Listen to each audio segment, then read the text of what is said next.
série. A nossa série que fala sobre deuses falsos. E aí nós vamos falar sobre um Deus falso nessa manhã. Deuses falsos e o triunfo da ressurreição. É a série que nós temos falado aqui.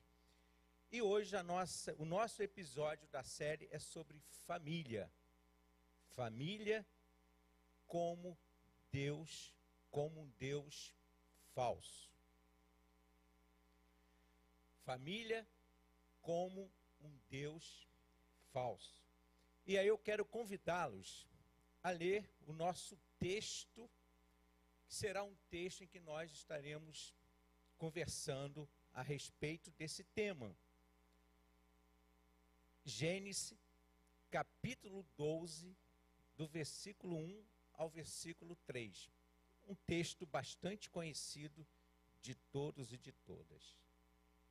E diz assim o texto: Ora, disse o Senhor a Abrão: sai da tua terra e da tua parentela e da casa de teu pai e vai para a terra que te mostrarei. De ti farei uma grande nação, te abençoarei e te engrandecerei o nome. Sê tu uma bênção. Abençoarei os que te abençoarem e amaldiçoarei os que te amaldiçoarem. Em ti serão benditas todas as famílias da terra. Bom, como nós estamos falando sobre deuses falsos e o triunfo da ressurreição, na verdade todos os episódios que foram falados até aqui são episódios que tratam de elementos positivos. A família é um elemento positivo, porque esses elementos que foram tratados até aqui são elementos que dizem respeito à nossa vida. Mas eles são, de uma certa forma, e eles podem ser considerados como um Deus falso, dependendo da posição que eles ocupam na nossa vida. A família é um elemento positivo. Ninguém aqui discorda de que a família é importante e fundamental para o desenvolvimento da personalidade. A família é um elemento fundamental e importante para o desenvolvimento da nossa personalidade. Portanto, é um elemento positivo. Mas como então entender a família como um Deus falso? A família pode se tornar um Deus falso na medida em que ela ocupa determinada posição na nossa vida. Tim Keller escreveu um livro, foi até indicado aí nas nossas redes, chamado Falsos Deuses. E o Tim Keller, nesse livro, ele dá o conceito do que seja um ídolo ou um falso Deus. Qualquer coisa mais importante que Deus, que domine seu coração e sua imaginação mais do que Deus, pode ser considerado um falso Deus. Portanto, se a família domina o seu coração, a sua imaginação, mais do que Deus, a família pode se tornar um falso Deus. Porque muitas pessoas, e nós sabemos disso, acredita e acha fundamental a família como fonte de segurança, fonte de proteção e realização. Por exemplo, tem pessoas que acham que um filho é a realização dos seus sonhos. Alguns até projetam os seus sonhos nos filhos. Inclusive, acaba educando os filhos, impondo que aquele filho realize aquilo que ele não conseguiu realizar. alguém põe a sua confiança no marido, ou a sua confiança na mulher. E existem aqueles que acabam buscando em algum elemento, algum membro da família, uma aceitação. E aí a gente, alguns até entendem isso como uma cordependência, né? O que é uma cordependência? Quando as pessoas colocam demasiado atenção, afeto, sentimento em uma pessoa e faz tudo em prol daquela pessoa. Agradar aquela pessoa é uma forma de se realizar ou uma forma de se sentir bem.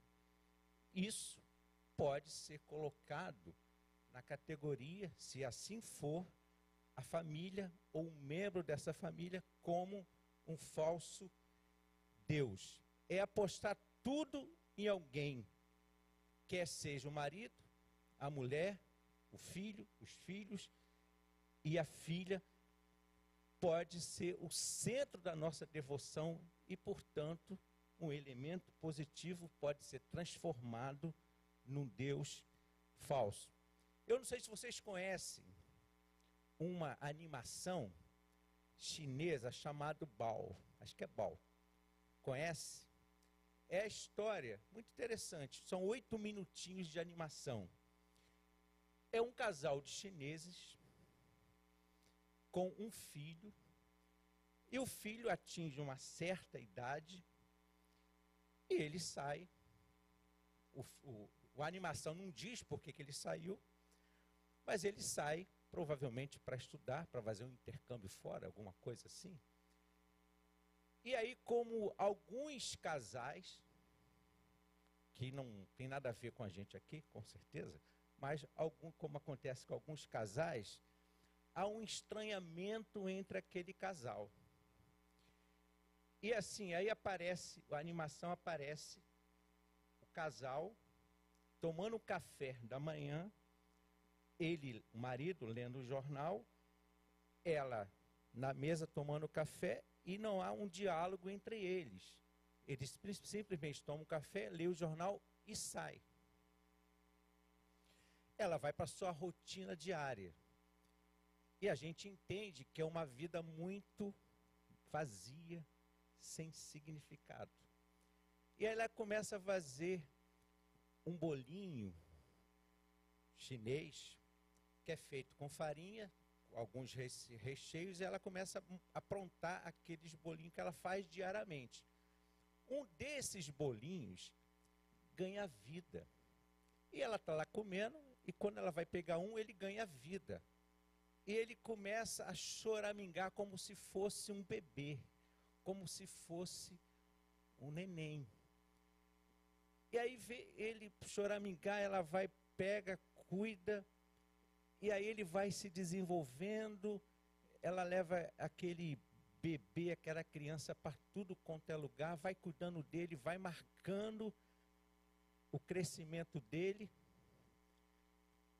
e ele chega na fase da adolescência.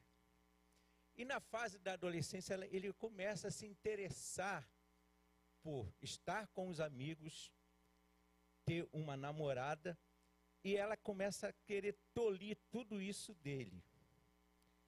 Chega uma hora que ele cresce mais um pouco, ele resolve sair, e ela se coloca na porta impedindo a saída dele. Mas ele consegue sair e sai com os amigos.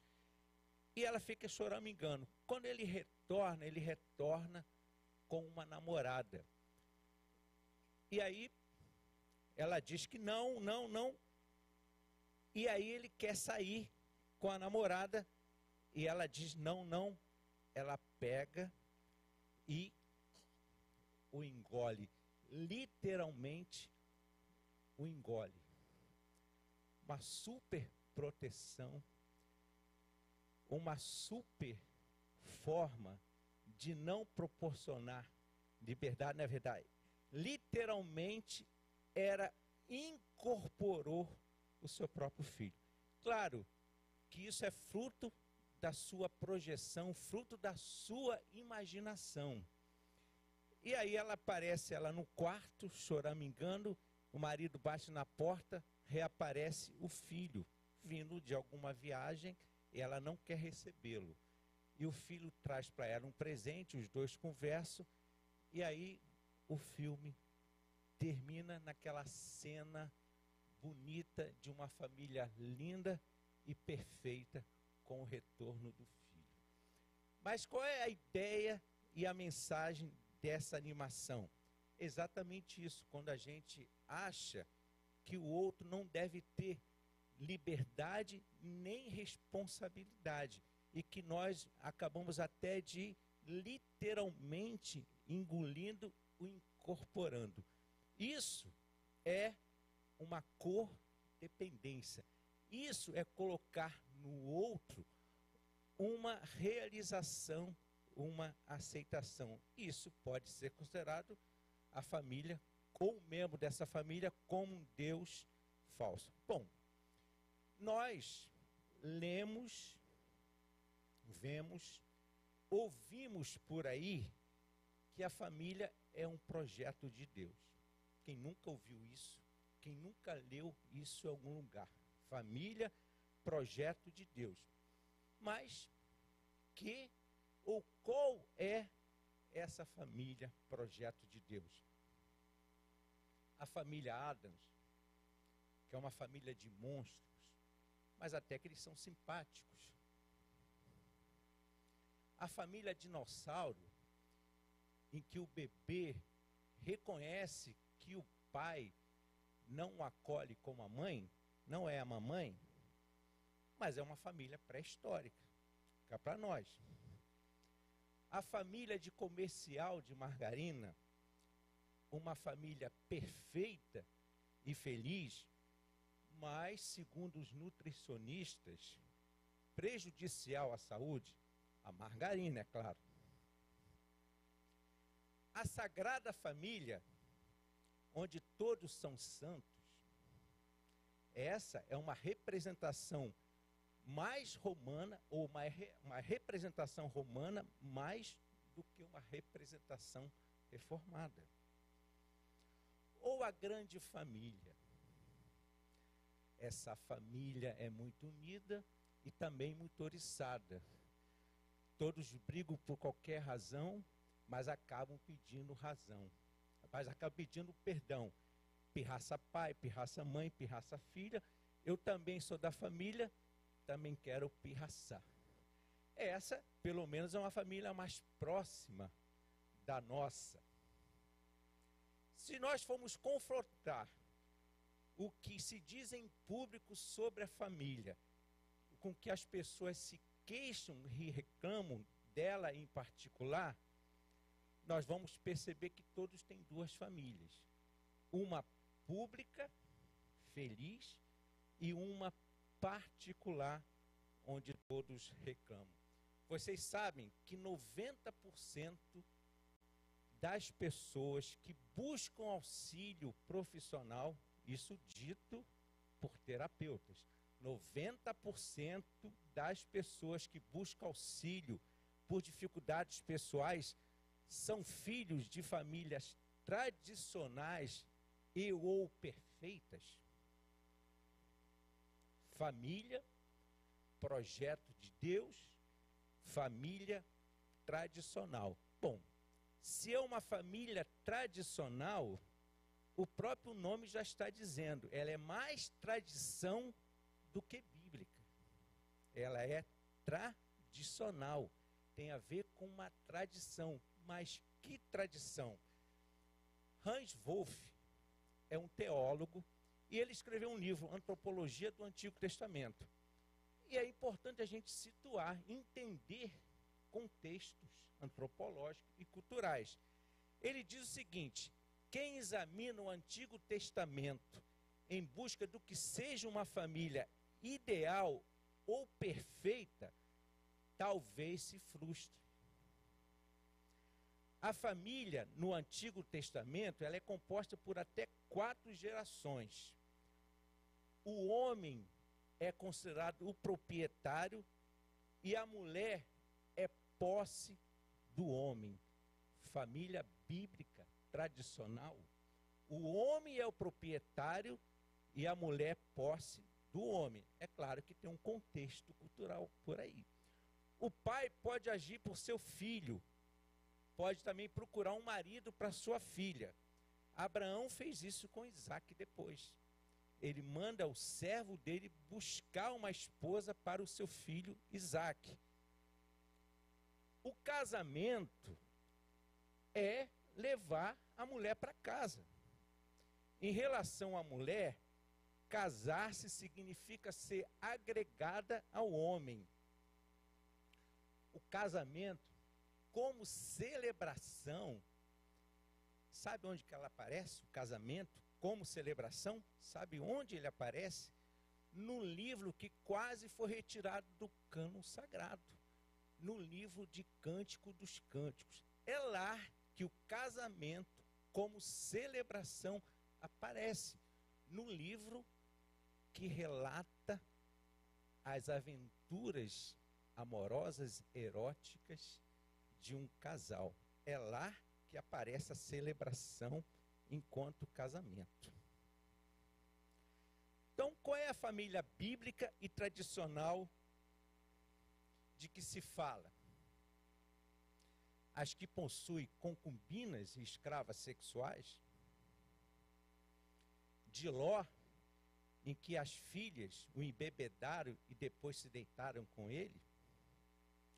Gideão, que segundo o livro de Juízes teve 70 filhos e muitas mulheres? Davi tinha muitas concubinas. Salomão, além de 700 mulheres, teve 300 concubinas. Imagina a quantidade de sogra. Portanto, a Bíblia, quando a gente lê isso, quando a gente fala sobre isso, é para mostrar que a Bíblia não esconde, não escamoteia as nossas mazelas, as nossas maldades e as nossas feridas, portanto, as mazelas, as feridas dos seus personagens. No livro de Gênesis, que é o livro muito utilizado para justificar isso, família, casamento como projeto de Deus, lá não há casamento. Lá há, na criação do homem e da mulher, lá há uma ordem: sede fecundos, multiplicai-vos. E essa palavra, gente, fecundos, ela significa muito mais do que a reprodução, do que reproduzir crianças.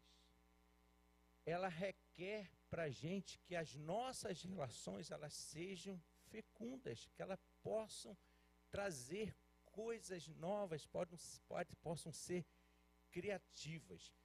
No capítulo 2, Deus diz o seguinte, de Gênesis: vou fazer-lhe uma companheira, far-lhe-ei uma companheira.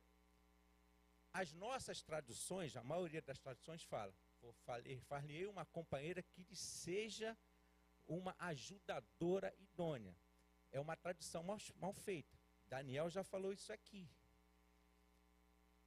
Na verdade, o texto no hebraico, far-lhe-ei uma companheira frente a ele.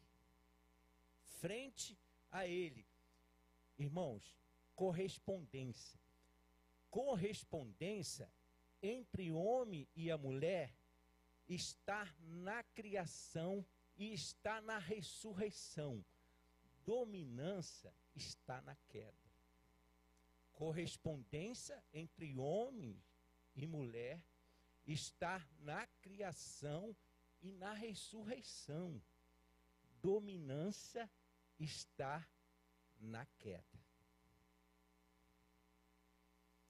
Família tradicional, quando a gente tenta enxergar no texto bíblico, na verdade é uma leitura teológica ou catequética que nós fazemos, ou queremos fazer com o outro.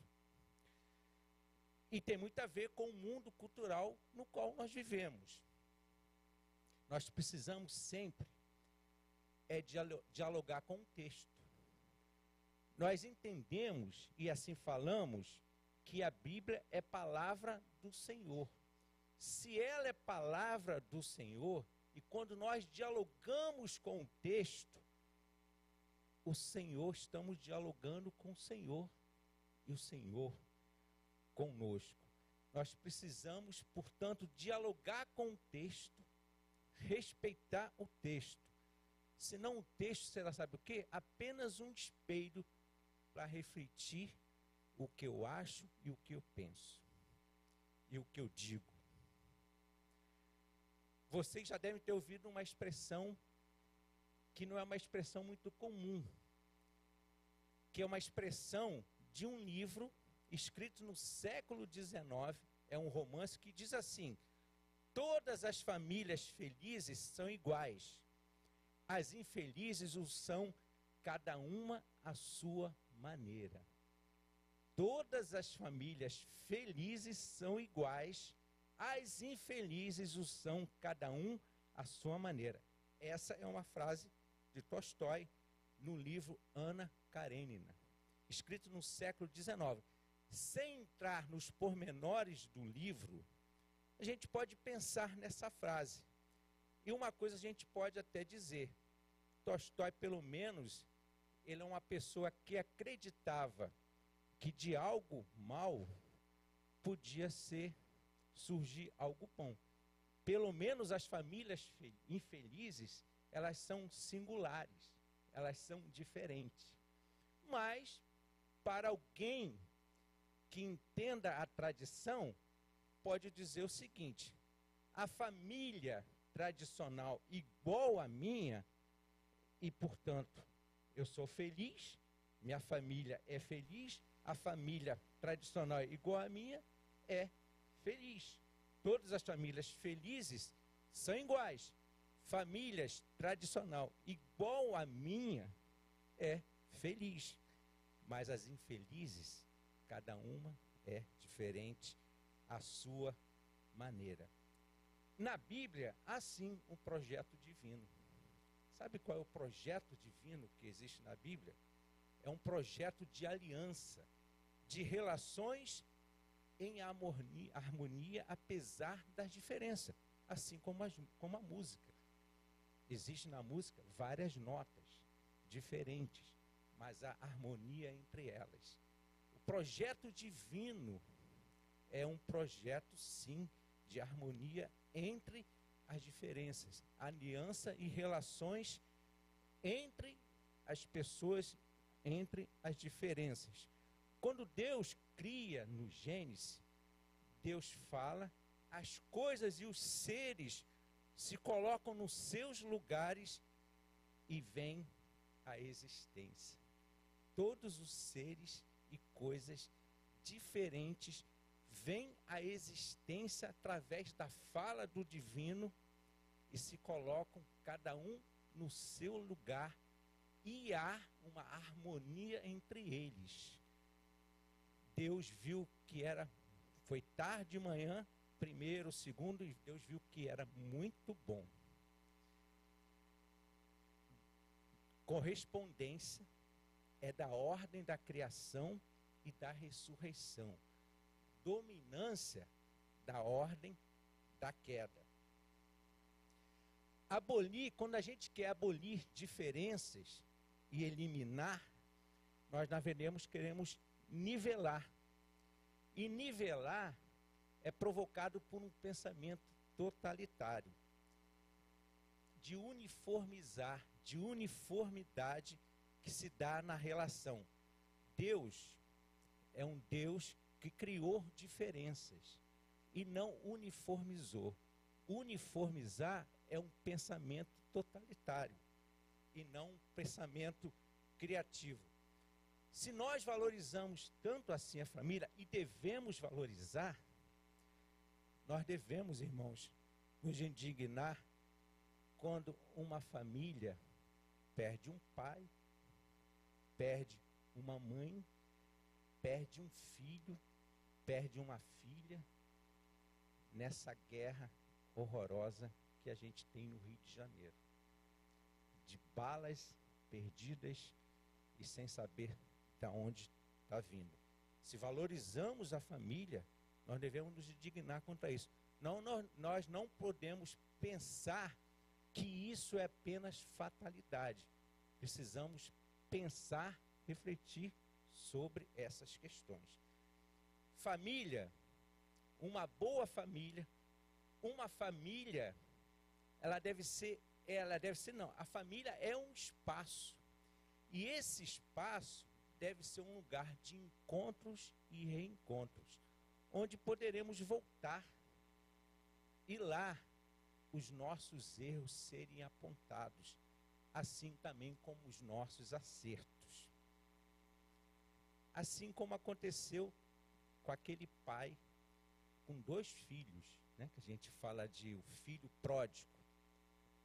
Foi e voltou. Família deve ser um espaço, um lugar de encontros e reencontros, onde a gente retorna, nós somos acolhidos, os nossos erros são apontados, mas os nossos acertos também são elogiados.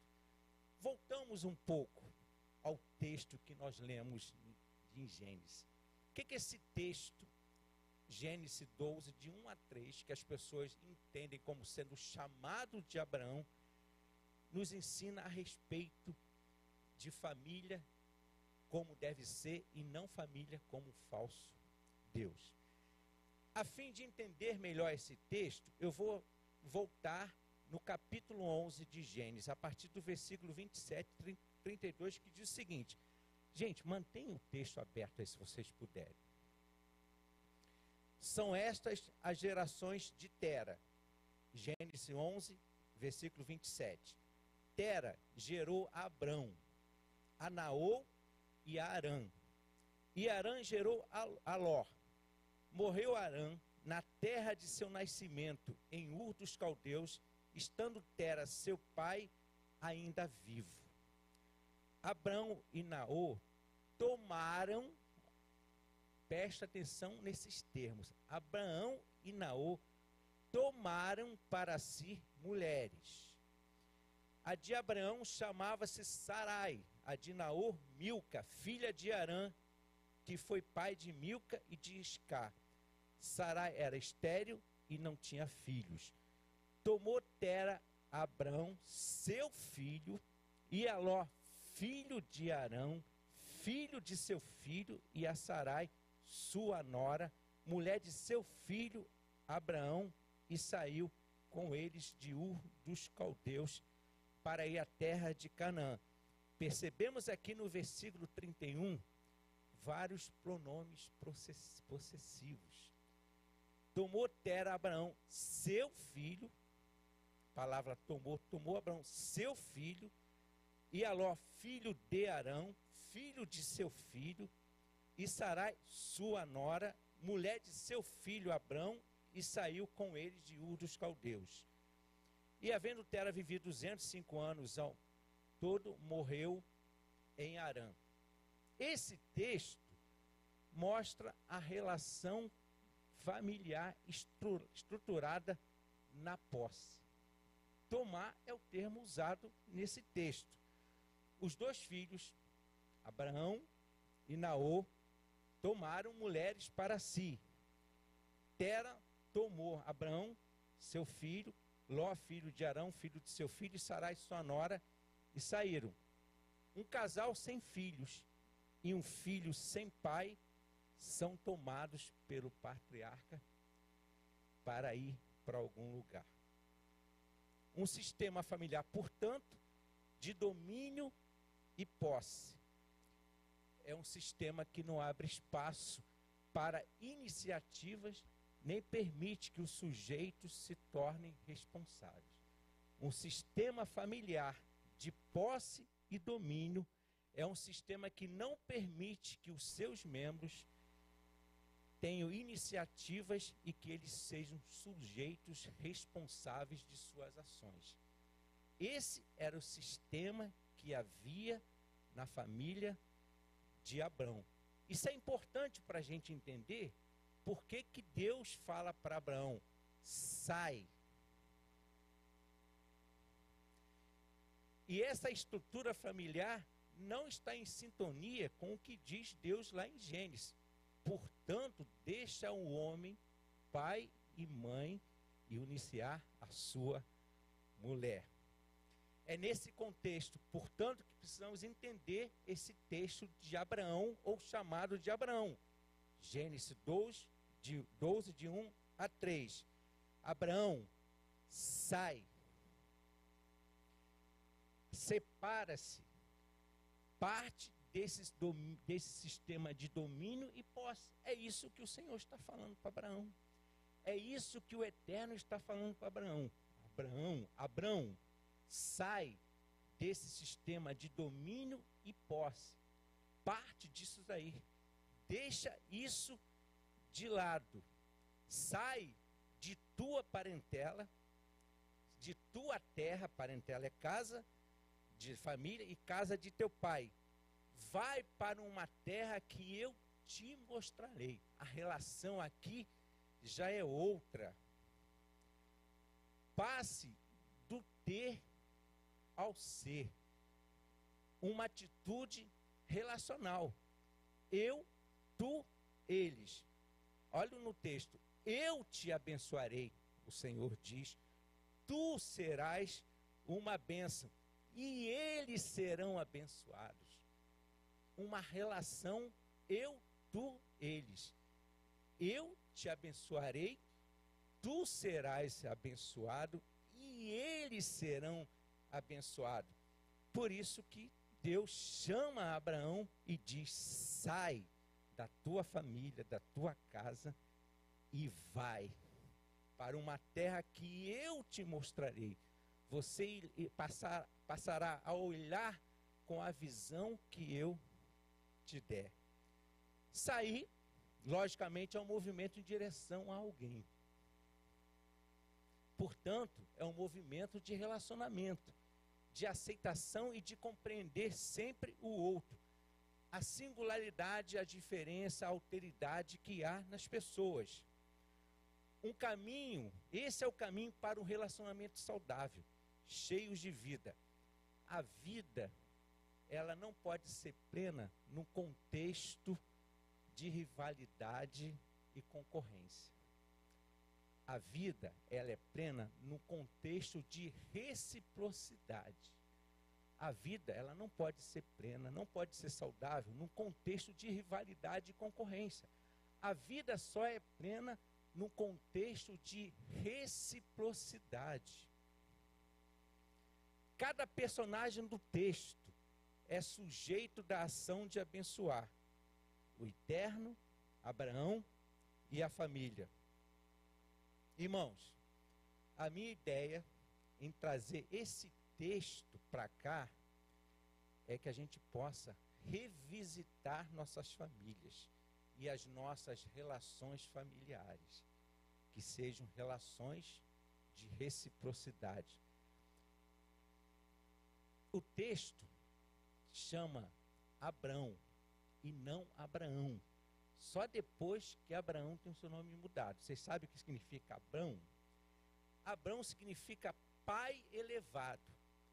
Quem deu esse nome a Abrão foi o seu pai Tera, porque ele se achava um pai elevado, um pai com demonstração de força e domínio. Então, Abrão representava um pai elevado, um pai com força e domínio. O que o Senhor faz? Troca o nome de Abrão para Abraão, pai de numerosas multidões. Assim como Abraão, e vocês sabem que lá no Evangelho de Mateus, no capítulo 1, diz lá, esse é o livro da genealogia de Jesus Cristo, filho de Davi, filho de Abraão. Mateus 1:1. Esse é o livro da genealogia de Jesus, filho de Davi, filho de Abraão. Abraão teve o seu nome mudado pelo Senhor. Ao mudar o nome de Abraão, o Senhor deu novo sentido e significado à vida de Abraão. Eu desejo que o Senhor dê novo sentido e significado às nossas famílias. Em nome de Jesus, filho de Davi, filho de Abraão. Que o Senhor nos abençoe.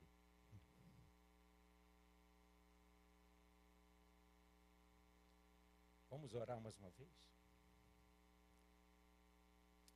Pai, quero te agradecer por esse momento em que a tua palavra ela foi lida. Te pedimos que o Senhor nos abençoe para que cada leitura que fizermos da tua palavra seja um diálogo com a tua palavra e, portanto, contigo.